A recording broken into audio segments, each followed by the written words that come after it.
Hey guys, and welcome to another tutorial on the channel. This is StyleWithChika, and in this video, we'll be learning how to cut this beautiful asymmetric top you can see on your screen. So if this is something you're interested in learning, keep on watching to the end of this video. Like if you find it very helpful, and don't forget to subscribe so you don't miss out on any of our amazing videos. And let's get started with this one.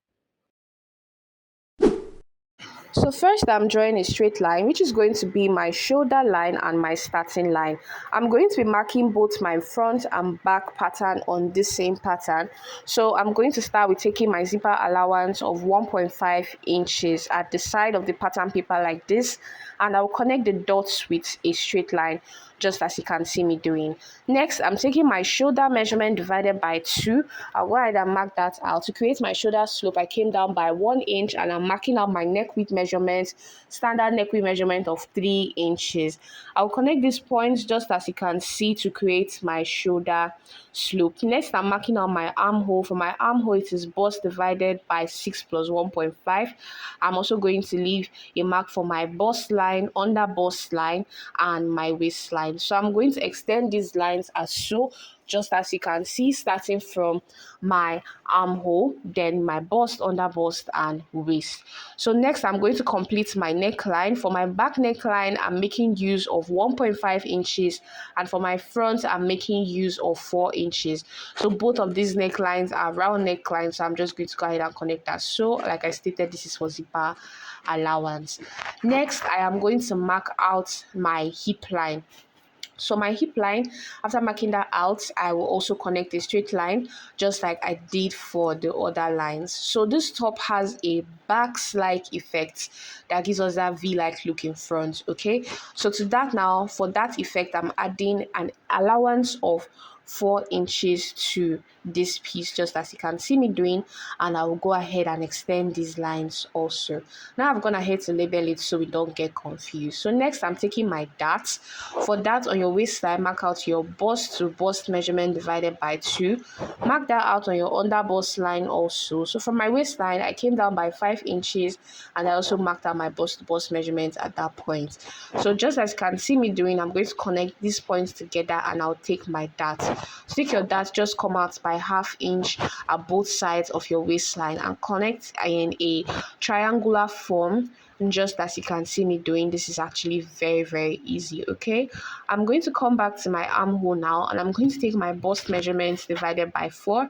I'll mark that out also on my bust line, and on my waistline, I'll take my waist measurement divided by 4. I'll replace my dart of 1 inch also, just as you have seen.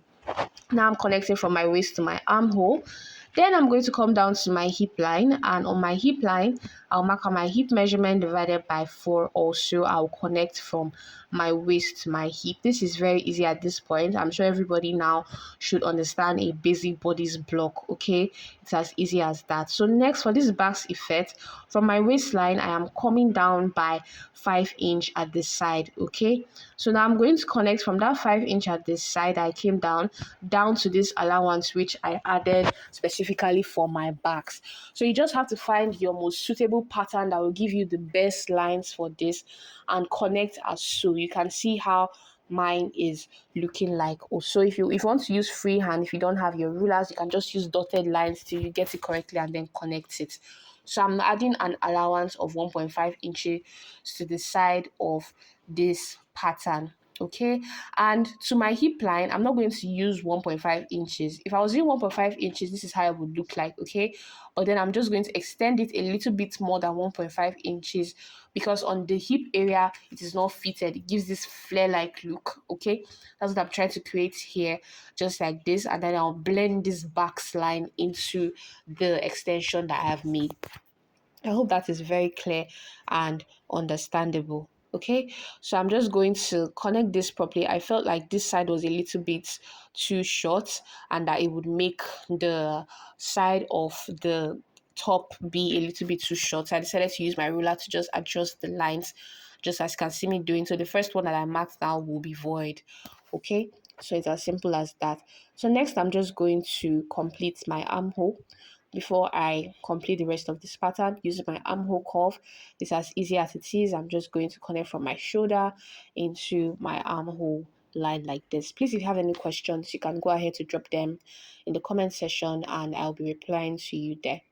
So at this side of the pattern paper, for that effect that we have in front, I'm just coming in by 1 inch, just as you can see.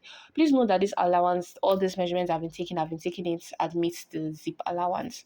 So from this part of the pattern paper where you can see that waistline extension that we had, I took a point there, and it's from that point now that I'll connect into the other 1 inch that I marked. Basically doing this because I want the opening to not be up to the waistline so that the novel of my clients will not show. Okay, so that's how I get that V-like effect in front. I hope it was actually very understandable for you guys. Okay, so now I'm also going to extend it down again and adjust these lines so that the back effect does not look short. All right, when I'm cutting this out, you would understand even more why I kept adjusting this part of the pattern. But please just take note, and this is where the cover buttons would align whatever size you find interesting. Okay, so at this part, you need to pay more attention. Okay, so we're going to have an extended sleeve here. I'm extending my shoulder line, just as you can see. So on this extended line, I'm going to mark out my sleeve length. I'm making use of a sleeve length of about 5.5 inches. And when you mark out that point, come down by 1.5 inches, just as you can see me doing. Let me just use dotted line so you guys can understand this better. Then make use of your curved ruler and connect back into your shoulder. What we are trying to create here is an extended sleeve pattern. From your armhole line, come up by 2 inches, just as you can see me doing, and then use your ruler again to complete the lines like this. It's very essential to have these rulers. It makes pattern drafting much easier, and then you can easily perceive what your clothes is already going to look like just by looking at your patterns. Okay, so this is where your hands are going to slot in through. You can already picture how the sleeve is looking like. So I'm just going to curve this part of the pattern a bit because I don't want it to look a little bit too sharp. I just want the curve to blend in naturally, and that's why I'm using my marker to mark out that point. I do hope that is very clear. So now I'm just going to go ahead and cut this out, just as you can see. So after cutting it out, I'm going to mark out my back. For my back, it's not going to have a back. So this red line that I'm marking out now is where my back pattern, the length of the top for my back pattern is going to be. So when I'm cutting out my back, I'll easily fold in this edge like this, cut out the zip allowance, cut out the neckline, and then use the neckline to cut out on my material. Then after which, I'll then open it up, trim off the zip allowance, adjust the neckline, adjust the backs area, and then that's how I use it to cut out on my front. This is how I used it to cut out on my material that I was meant to use to sew for my clients. This is what it looks like. This one is for my back. You can see everything I explained. I did it just there. So it's very simple. You sew around your neckline, adjust your zipper, sew around your shoulder area, and then you simply just take this and join it to the back side. So that's why I didn't bother making a sewing tutorial on this, also because I was working with time. All right, you can see how the front looks like. You can also easily work on the neckline, work on the armhole, work on the backs area, and then couple the back and the front together, and you have your top looking very beautiful, fixing your cover buttons as you want. So I do hope you found this tutorial very helpful. If you did, please do not forget to leave a like, and I'll be seeing you in my next video. Ask your questions in the comment section, and thanks for watching. Bye guys.